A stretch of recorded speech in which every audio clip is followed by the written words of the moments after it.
Trill Stepcat. No, I love usernames.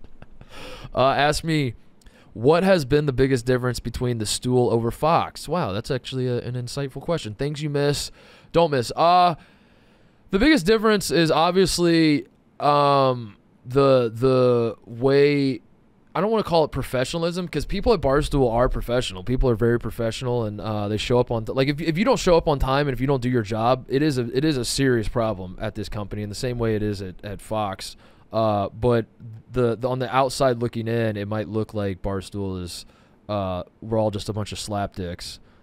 That's not the case, actually. I actually think that Barstool is very professional, just like we present it in a different way.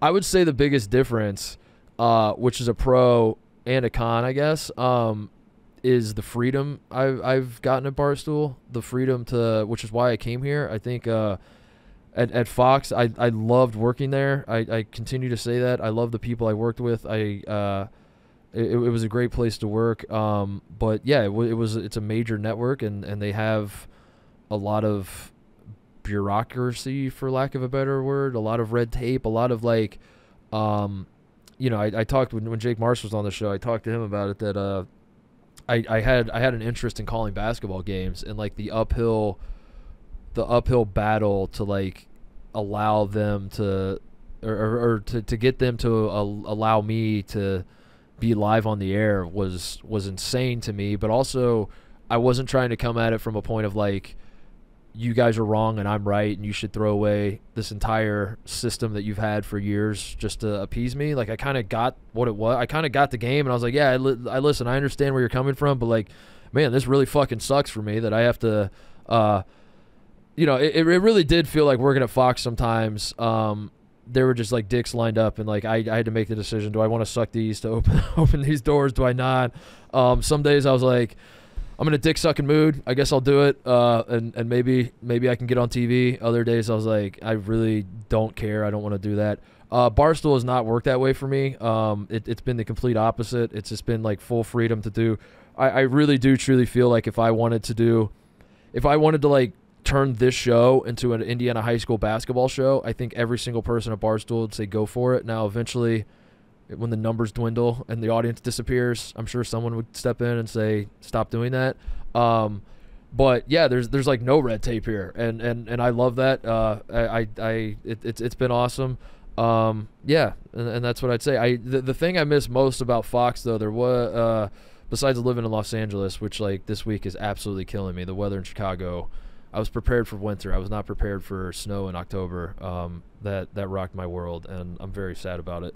I don't know. Drive. I worked on the Fox lot in LA. That was really fucking cool, I won't lie. Pulling into like a movie lot was every day for work was really fucking cool. And having like this sign that says Fox Studios, and it's like these big old banners that are like promoting American Dad and The Masked Singer and like whatever the fuck's going on at Fox, and that was really cool. The benefits at Fox were really cool. Of like, I got to go to the Daytona 500 one time just because I worked at Fox, and Fox puts on the Daytona 500. Like all that kind of stuff was really cool. But I mean, it's the same sort of thing with Barstool, dude. Like Barstool opened so many doors, and it's gotten me access to things I never thought I'd have access to. So I don't know. That I don't know if that's an adequate answer, but it's not as different.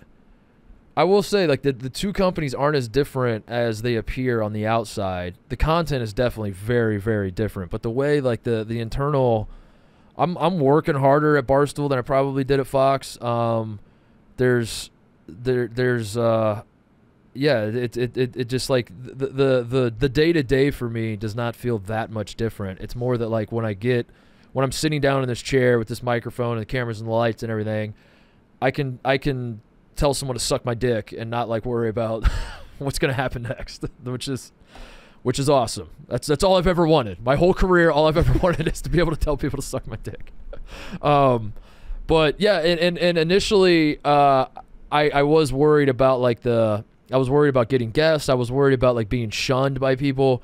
I think that has kind of worked itself out, and I think like I'm in a good spot with all that too. And yeah, I don't feel like I'm disrespected by my peers I was sort of insecure about when I came to Barstool. I was like, all right, I'm still gonna do it. I know what I'm getting myself into, but I do wonder. Is this going to happen? And yeah, I don't really feel that. Maybe they talk about me behind my back, but I don't feel it when I interact with people on a day-to-day in terms of like, you know, I used to respect you when you were at Fox, but I saw you piss your pants on the yak, dude. I don't know, except for TJ's mom. That's the one person. Yeah. That's the one person that's lost all respect for me. Again, all you have to do is meet her in person and say hi. Say hi. She did text me after I said that on Mostly Sports today, and she was like, "We love Titus." Okay, all right. So. Well, we're back. All right, there we go.